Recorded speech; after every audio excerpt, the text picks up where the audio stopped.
Hello guys, welcome back to our YouTube channel. तो देखिए, मैं आपका दोस्त अभय आज आप लोगों के साथ लेकर आए हैं वीडियो, जिसमें आज हम देखने वाले हैं जो हम सेमेस्टर 1 के स्टूडेंट हैंगे बीकॉम या बीकॉम ऑनर्स के, उनके पास जो सब्जेक्ट हैगा बिजनेस लॉ, उसकी हम यूनिट नंबर 1 कर रहे थे। यूनिट नंबर 1 का पार्ट 1 मैंने पहले चैनल पर अपलोड कर दिया है। आज मैं आप लोगों के साथ लेकर आया हूँ इसका पार्ट नंबर 2, जिसमें आज मैं आपको रिमेनिंग जो भी इस यूनिट में कंटेंट रह गया है वो सारा कवर करवा दूंगा। तो बिना देर किए शुरू करेंगे हम अपनी आज की वीडियो। लेकिन उससे पहले अगर आपने अभी तक चैनल को सब्सक्राइब ना करा हो तो चैनल को जरूर सब्सक्राइब कर लें इस टाइप के और कंटेंट के लिए। वीडियो को लाइक करना ना भूलें, अपने सभी दोस्तों के साथ शेयर करना ना भूलें। तो चलिए अब शुरू करते हैं हम अपनी आज की वीडियो और देखते हैं इस कंप्लीट यूनिट को खत्म करते हैं। तो देखिए, हमें स्टार्ट करना है कंटिजेंट कॉन्ट्रैक्ट से क्या होता है। तो contingent contract is a contract to do और not to do something if some event collateral to such contract does और डज नॉट हैपन।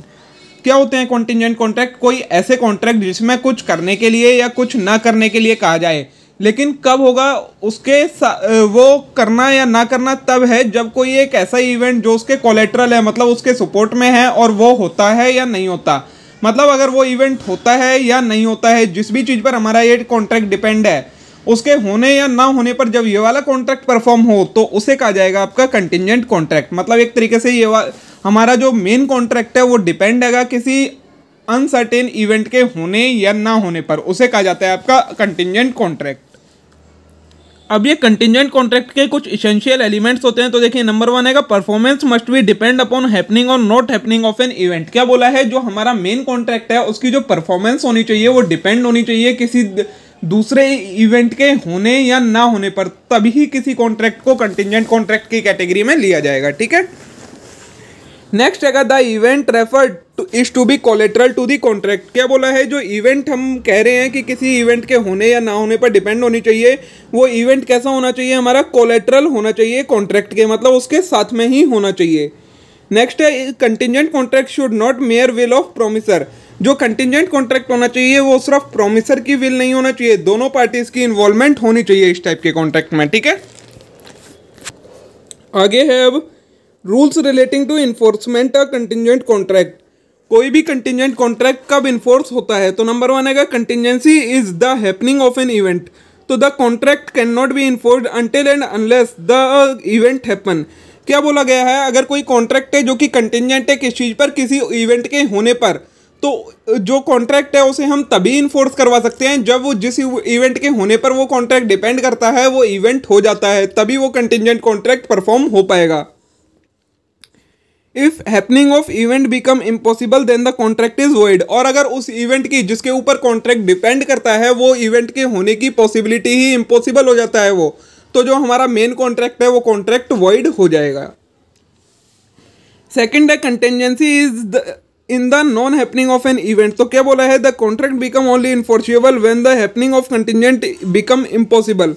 ये क्या बोला है कि अगर हमारा मेन कॉन्ट्रैक्ट डिपेंड करता है कंटिजेंट, मतलब मेन जो कॉन्ट्रैक्ट है वो डिपेंड करता है इवेंट के ना होने पर, तो जो हमारा कॉन्ट्रैक्ट है वो तभी वैलिड माना जाएगा जब वो जिस इवेंट के ऊपर डिपेंड करता है वो इवेंट इम्पॉसिबल हो जाए, तो वो होगा नहीं और वो होगा नहीं, तो यही हमारे लिए जरूरी था, कंटिजेंट था। तो ये हो गया आपका contingency in the non happening of an event. Next है contingent on future conduct of a living person. तो the contract ceases to be enforceable if person does something to make event impossible. क्या बोला गया है, अगर हमारा जो main contract है वो डिपेंड करता है किसी लिविंग पर्सन के कुछ करने के ऊपर, तो वो कॉन्ट्रैक्ट कब इन्फोर्सेबल होगा, जब वो पर्सन वो काम कर देता है तभी हमारा मेन कॉन्ट्रैक्ट इन्फोर्सेबल होगा। अगर वो पर्सन कुछ ऐसा कर देता है जिससे वो काम इम्पॉसिबल हो जाता है तो हमारा जो ये मेन कॉन्ट्रैक्ट है ये भी वॉइड हो जाएगा। नेक्स्ट है contingent on an impossible event. तो the contract become enforceable if impossible event happen. क्या बोला गया है, अगर हमारा कंटिजेंट कॉन्ट्रैक्ट है वो डिपेंड करता है किसी इम्पॉसिबल इवेंट पर, तो फिर वो इन्फोर्सेबल तभी होगा जब वो इवेंट जो इस पर डिपेंड करता है वो इम्पॉसिबल हो जाए, तो हमारा मेन कॉन्ट्रैक्ट वैलिड माना जाएगा। अगर वो इवेंट पॉसिबल हो जाता है तो हमारा जो मेन कॉन्ट्रैक्ट है वो इनवैलिड मान लिया जाएगा।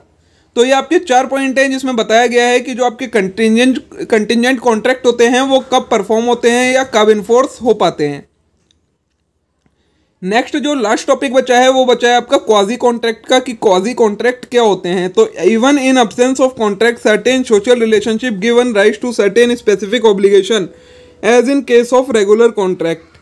क्या बोला गया है, विदाउट इंटेंशन भी, मतलब जब पार्टीज की इंटेंशन नहीं होती फिर भी कुछ सोशल रीजंस की वजह से पार्टीज के ऊपर ऑब्लिगेशन आ जाती है और वो एक कॉन्ट्रैक्ट के अंदर बाइंड हो जाते हैं, तो उस टाइप के कॉन्ट्रैक्ट्स को कहा जाता है क्वाजी कॉन्ट्रैक्ट। देखिए क्या लिखा है इसमें, अब्सेंस ऑफ कॉन्ट्रैक्ट मतलब कॉन्ट्रैक्ट नहीं होता है फिर भी कुछ सोशल रिलेशनशिप की वजह से कुछ ऑब्लिगेशन आ जाती हैं पार्टीज के ऊपर, स्पेसिफिक ऑब्लिगेशन कुछ करने की या कुछ ना करने की, तो उस टाइप के कॉन्ट्रैक्ट को आपका क्वाजी कॉन्ट्रैक्ट कहा जाता है।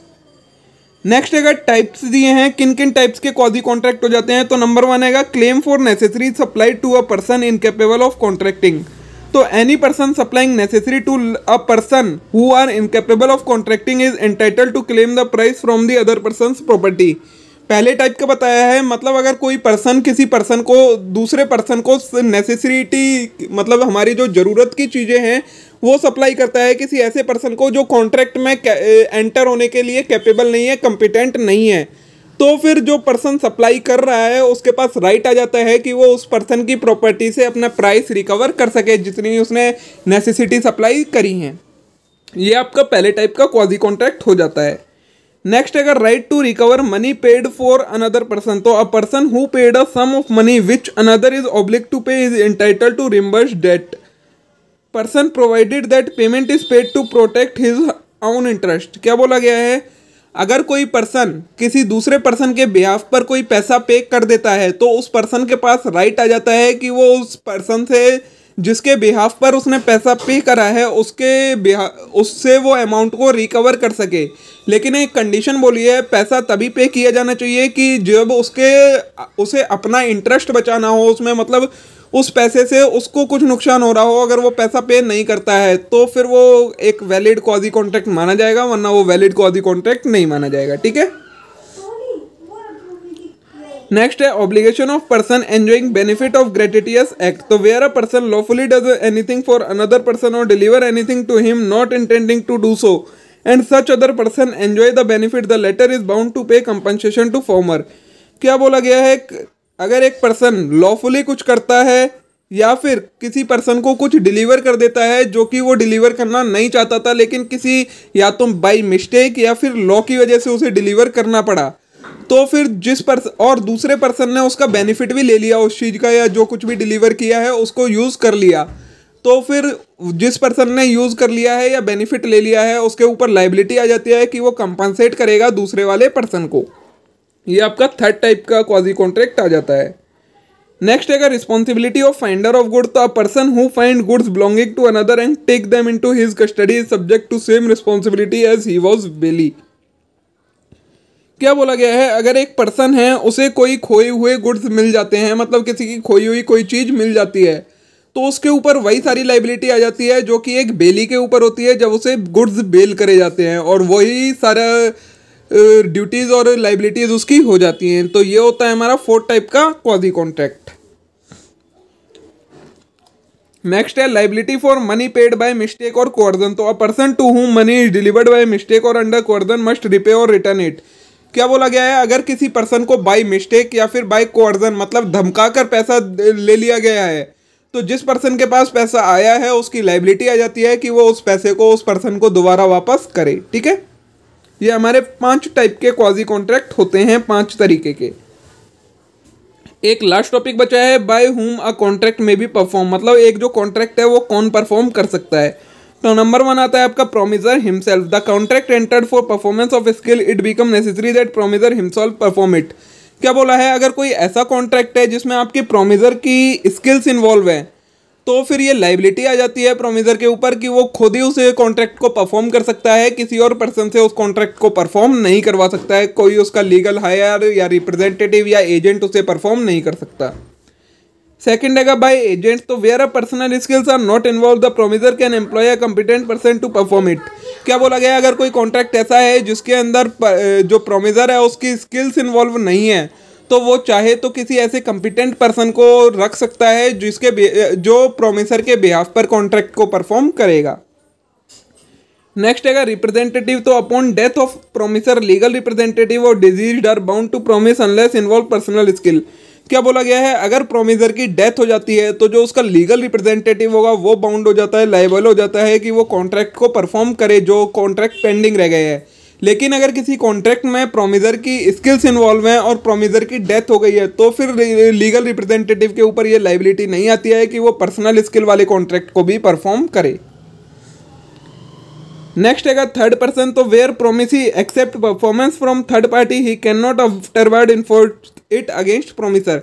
क्या बोला गया है, अगर प्रोमिसी ने अलाउ कर दिया है कि प्रोमिसर चाहे तो किसी थर्ड पर्सन से कॉन्ट्रैक्ट को परफॉर्म करवा सकता है, तो कोई थर्ड पर्सन भी कॉन्ट्रैक्ट को परफॉर्म कर सकता है और वो एक वैलिड परफॉर्मेंस मानी जाएगी। नेक्स्ट है जॉइंट प्रोमिसर, तो वेयर 2 और more person jointly promise the promisee must be performed jointly unless a contrary intention appear from contract. क्या बोला गया है, अगर कोई जॉइंट प्रोमिसर है, मतलब कोई पर्सन कहते हैं कि जॉइंटली परफॉर्म किया जाएगा प्रॉमिस को, तो अगर कुछ कॉन्ट्रैक्ट में नहीं बोला गया है तो वो कॉन्ट्रैक्ट को कोई भी सा भी जॉइंट प्रोमिसर परफॉर्म कर सकता है। ठीक है, तो देखिए दोस्तों, ये हमारा यूनिट 1 कंप्लीट हो जाती है। यूनिट 1 में आपका इतना ही कंटेंट है जो आपके सिलेबस में गिवन है, जो आपके सेमेस्टर 1 के बिजनेस लॉ के एग्जाम में आने वाला है। तो मे भी ये वीडियो आप लोगों के लिए यूजफुल रही होगी, आप लोगों को पसंद आई होगी। वीडियो अच्छी लगी हो तो वीडियो को लाइक करना मत भूलिएगा, चैनल को जरूर सब्सक्राइब कर लीजिएगा इस टाइप के और कंटेंट के लिए। Thank you.